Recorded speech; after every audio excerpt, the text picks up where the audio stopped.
할렐루야. 오늘 말씀의 제목은 믿음의 시작점은 하나님의 말씀입니다. 믿음의 시작점은 하나님의 말씀입니다. 라는 제목으로 하나님의 말씀 전하겠습니다. 우리는 믿음으로 구원을 받습니다. 믿음으로 구원받음. 이신칭의. 이것은 우리의 동의를 요구하지 않는 종교개혁을 이끈 성경 해석의 기본 원리입니다. 믿음으로 구원받음, 이신칭의.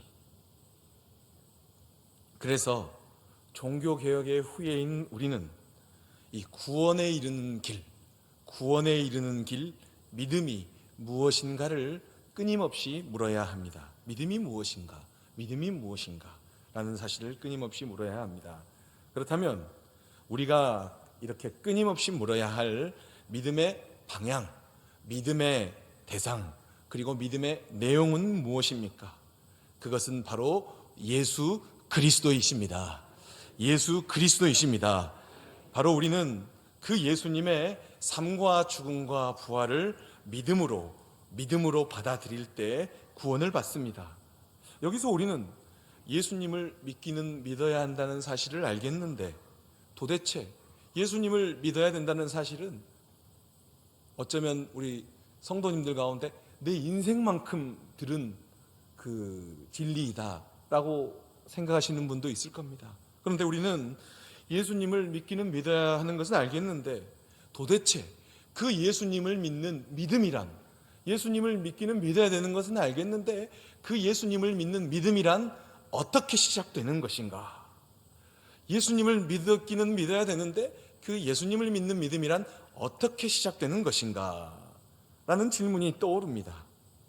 이것을 알기 위해 예수님께서 직접 제자들에게 비유로 말씀하셨던 부자와 나사로의 이야기를 살펴보겠습니다. 다음 슬라이드 보면 우리 누가복음 19절 나옵니다. 우리 한 목소리로 읽겠습니다. 한 부자가 있어 자색 옷과 고운 베옷을 입고 날마다 호화롭게 즐기더라. 아멘. 예수님이 이야기한 부자와 나사로의 이야기, 부자가 등장합니다. 한 자색 옷과 고운 베옷을 입고 호화롭게 즐겼다. 아마 그 부자는 현대인들과 같이 과도한 낭비 생활을 하며 살았던 것 같습니다. 이 모습은 저도 바라고요, 우리가 바라는 그 모습이기도 합니다. 하지만 뒤이어서 우리가 바라지 않는 삶, 바로 이런 부자와는 대조되는 사람이 언급됩니다. 다음 20절 나오는데요, 20절 말씀 한 목소리로 읽겠습니다. 그런데 나사로라 이름하는 한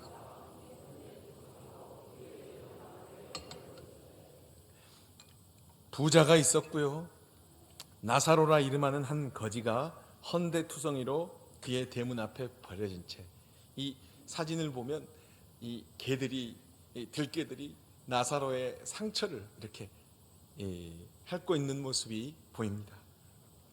한 부자와 대조되는 사람의 이름은 나사로라는 이름은 히브리어 엘르아살의 헬라어 형태로 하나님께서 도우시는 자, 나사로라는 이름은 히브리어 엘르아살의 헬라어의 번역어로서 그 뜻은 하나님께서 도우신 자라는 뜻을 지니고 있었습니다. 나사로라는 이름의 뜻은 이렇게 비참하게 누워있고 먹을 것도 없이 구걸하며 살고 있는데, 그 나사로라는 이름의 뜻은 하나님께서 도우시는 자라는 이름을 가지고 있었습니다. 그의 이름, 하나님께서 도우신 자라는 뜻으로 추론해 본다면 그 나사로는 하나님께는 경건하게 살았을 것입니다. 하나님을 향하여 이 땅에서 경건하게 살았습니다. 하지만 이 땅에서 나사로는 그의 이름이 나타내는 뜻, 하나님께서 도우신 자와는 정반대의 삶을 살았습니다. 하나님께서 도우신 자라고 하면 부자가 돼야 되는데, 부자가 되면 좋은데 그 세상에서 정반대의 삶을 살았다는 것입니다. 나사로의 환경은 너무나 가난했습니다. 그는 부자가 남긴 자녀물로 살아야 했습니다. 심지어 나사로의 비참함은 개들도 알 정도였습니다. 개들이 옷 이렇게 좋게 입고 이 몸에서 아우라가 나고 좋은 옷이 가져오는 힘을 비치면 개들도 이렇게 함부로 못 왔는데, 나사로가 너무나 못 먹고 힘들고 자기와 별반 다르지 않는 음식을 먹고 사니까 같이 동족인지도 알았다는 것입니다. 시간이 흘러 나사로는 죽었습니다. 부자 역시 이 땅을 떠났습니다. 그렇다면 나사로와 부자의 죽음 이후의 삶은 어떠했을까요? 우리가 알다시피 죽은 나사로는 천사들에게 받들려 마태복음 8장 11절 사이에 기록된, 마태복음 8장 11절에 기록된 아브라함의 품에 안기게 되었습니다. 그리고 그러나 부자는 이 땅에서 경건하게 살지 못하였는지 음부, 하데스, 음부에 떨어지게 되었습니다. 음부에서 고통을 당하던 부자는, 너무 뜨겁잖아요. 너무 뜨거워요. 너무 뜨겁게 음부에서 고통을 당하는 부자는 자신의 조상 아브라함의 품에 안겨있는 한 사람을 볼 수 있었습니다. 그 사람은 누구였습니까? 그 사람은 바로 자신에게 구걸을 하며 자신이 가끔 남은 음식도 주고 또 버린 것도 알아서 잘 먹으니까 그냥 좋게 생각하기도 하고 불편하게도 생각하기도 했던 바로 그 거지 나사로였습니다. 부자는 저 멀리 있는 아브라함에게, 그의 품에 안겨있는 나사로에게 지옥의 고통을 자기가 지금 경험하고 있으니 나를 위하여 이 타는 불에서 내 육체만 탈 뿐만 아니라 내 영혼까지 뜨겁게 나를 이렇게 고통을 주는, 고통을 당하고 있는 자신을 위하여 물 한 방울만이라도 가져다 줄 것을 간절히 요구합니다. 아브라함이시여, 지금 당신 품에 안겨 있는 나사로에게 시켜서 제게 물 한 방울만 가져다 주게 해 주십시오 라고 간절히 요구하였습니다. 이때 아브라함의 건조한 대답이 들려옵니다. 상대방의 건조한 대답, 어쩌면 이것이야말로 우리도 쉽게 경험할 수 있는 지옥의 고통의 한 단면 아니겠습니까? 우리 부모님들도 많으시고 그러는데 자녀들이 건조하게 말하면 고통스럽잖아요. 그리고 또 상대방이 건조하게 말하면 지옥 같아요. 저만 그럴 수도 있나요? 어쨌든 지옥의 고통 한 단면 아니겠습니까? 아브라함이 다음 25절과 같이 답했습니다. 물을 요구하는 부자에게 말입니다. 우리 아브라함의 입술과 같이 우리 25절 말씀 한 목소리로 읽겠습니다. 아브라함이 이르되 예.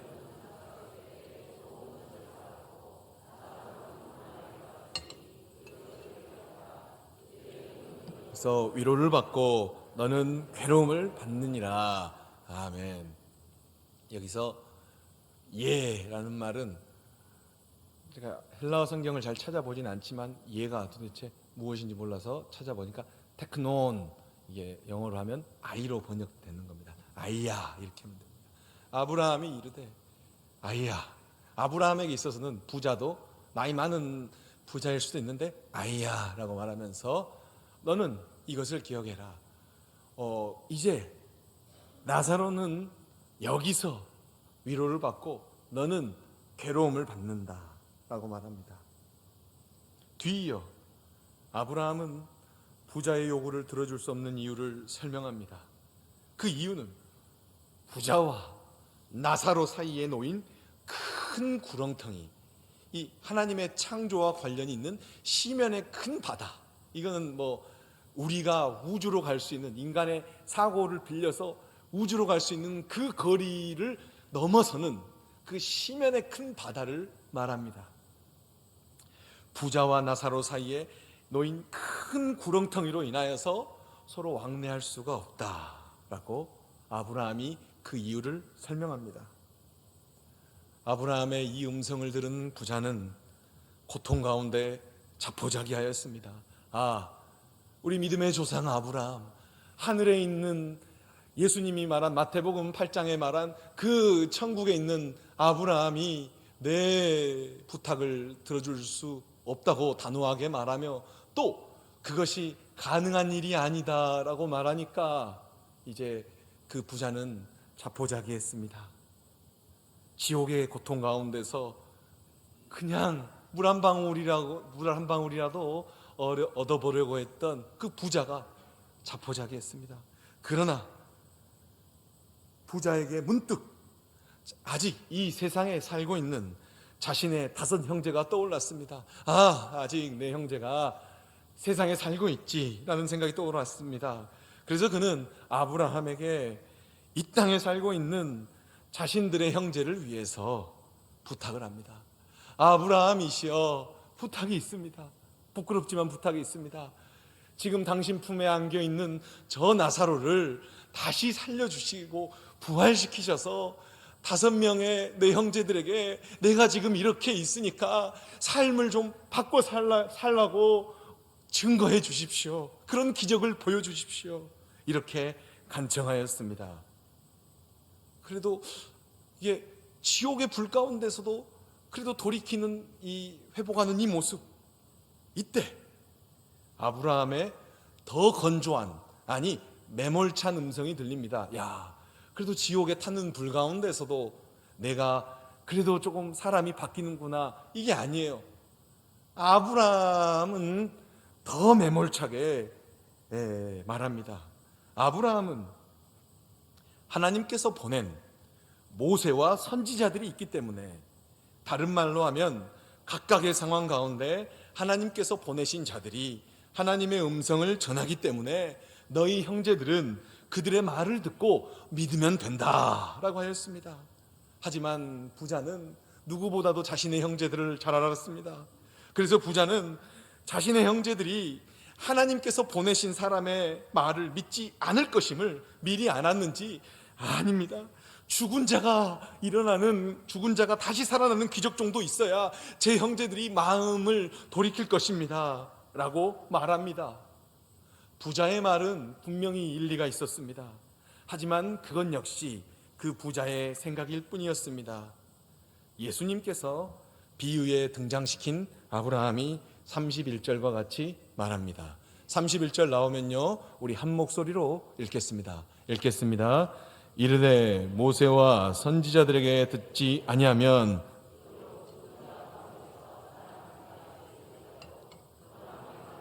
하리라 하시니라. 아멘. 예수님께서 자신의 비유에 등장시킨 아브라함은 하나님께서 보내신 사람, 하나님께서 세운 사람의 말을 듣고 믿지 아니하면 죽은 자가 다시 살아나는 기적이 있을지라도 회개하지 않을 것이다 라고 분명히 말합니다. 혹시라도 이곳에 내가 압도적인 기적을 경험하지 못해서 신앙이 없다는 자들이 있습니까? 아주 적겠지만 있을 것입니다. 아니면 내가 신앙은 있어, 스스로 그렇게 생각하는데 내가 압도적인 기적을 경험하지 못하니까 내 신앙이 사라져만 가는 것 같아 라고 주장하는 자들이 있습니까? 아쉽게도 예수님께서는 오늘 말씀을 통하여 이러한 주장은 변명이라고 분명히 말씀하고 계십니다. 예수님께서 오늘 본문에 등장하는 이러한 비유의 말씀을 통하여 무엇을 말씀하려 하셨을까요? 저는 이 예수님의 비유의 말씀을 통하여서 무엇을 말씀하려고 하셨을까라는 질문에 대해서 4가지로 생각해 보았습니다. 다음 슬라이드 나와주시면, 과연 이 비유는 이 땅에서의 삶과 죽음 이후의 삶이 다르다라는 것을 말씀하려고 하셨을까요? 아니면 기적 자체는 돌같이 굳은 마음을 녹일 수 없다는 것을 말씀하려 하셨을까요?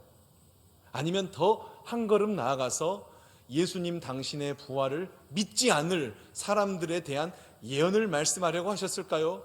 부활을 믿지 않는 자들에 대한 심판을 말씀하려고 하셨을까요? 이 비유의 이야기, 어쩌면 저보다도 더 많이 아시는 우리 성도님들의 이 부자와 나사로의 이야기, 이 이야기가 가리키는 바가 과연 이 4가지에서 어떤 것에 해당할까요? 이 비유의 완전한 지향점은 오직 예수님만 아실 것입니다. 문제의 출제자이시기 때문에요. 그럼에도 불구하고 이 비유의 말씀, 부자와 나사로의 비유의 말씀은 한 가지 사실을 분명히 보여줍니다. 그 사실은 무엇입니까? 바로 믿음의 시작점에 관한 것입니다. 이 비유의 이야기는 분명한 사실을 보여주는데 그것은 바로 믿음의 시작점인 것입니다. 그렇습니다. 믿음의 시작점은 바로 하나님께서 보내신 사람의 말을 듣고 하나님께서 세우신 사람의 말을 듣고 순종할 때인 것입니다. 그래서 주 예수 그리스도를 통한 하나님의 구원사역, 즉 복음을 깨달은 바울 역시 믿음의 시작점을 다음과 같이 선포할 수 있었습니다. 로마서 10장 17절 말씀 우리 한 목소리로 읽겠습니다. 그러므로 믿음은 들으면서 나며 들음은 그리스도의 말씀으로 말미암았느니라. 믿음은 어디서 난다고요? 들음에서 나며, 들음은 무슨 내용을 들어야 되는가? 그리스도의 말씀. 믿음의 시작점은 들음이요, 들음은 그리스도의 말씀이다 라고 분명히 말씀이 전해지고 있습니다. 예수님뿐만 아니라 성령의 사람 바울 역시 믿음의 시작점을 그리스도의 말씀, 하나님의 말씀으로 분명히 밝히고 있습니다.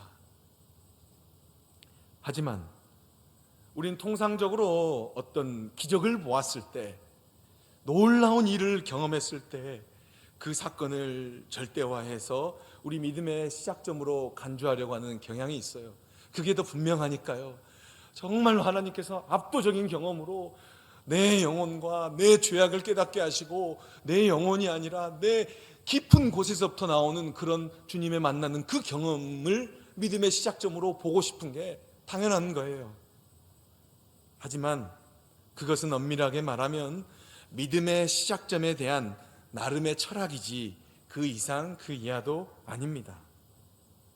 물론 우리 성도님들 중 어느 누군가는 하나님께서 어떤 강력하고 특이한 사건과 경험을 통해 부르신 자들도 있을 것입니다. 이제 그러한 성도들도 그 사건만을 절대화하지 말아야 합니다. 아니, 한 걸음 더 나아가 그 사건을 통하여 말씀하시고자 하는 하나님의 음성, 하나님의 말씀을 들어야 합니다. 우리 성도님들의 믿음은 하나님의 말씀으로 출발해야 합니다. 그렇다면 그 하나님의 말씀은 무엇일까요? 쉽게 말하면 주의 사자를 통해서 전해지는 설교입니다. 이것은 누가 뭐라 한들 명백한 진리입니다. 하지만 이 진리로만은 불충분합니다. 왜냐하면 이러한 정의로는 괴상한 이단 설교를 하는 사람에게도 면죄부를 줄 수 있는 가능성이 있기 때문입니다. 다시 한번 묻고 싶습니다. 하나님의 말씀은 무엇입니까? 하나님의 말씀은 성경입니다. 이것도 누가 뭐라고 한들 명백한 진리입니다. 이 진리도 불충분합니다. 이 역시 성경책이라고 주장하지만 이 성경책을 읽지 않는 자들, 성경책을 깨끗하게만 받드는 자들, 또 아니면 성경이 하나님의 말씀이라고 하는데 성경을 또 잘못되게 믿고 있는 사람들에게도 면죄부를 줄 수 있는 위험이 있기 때문입니다.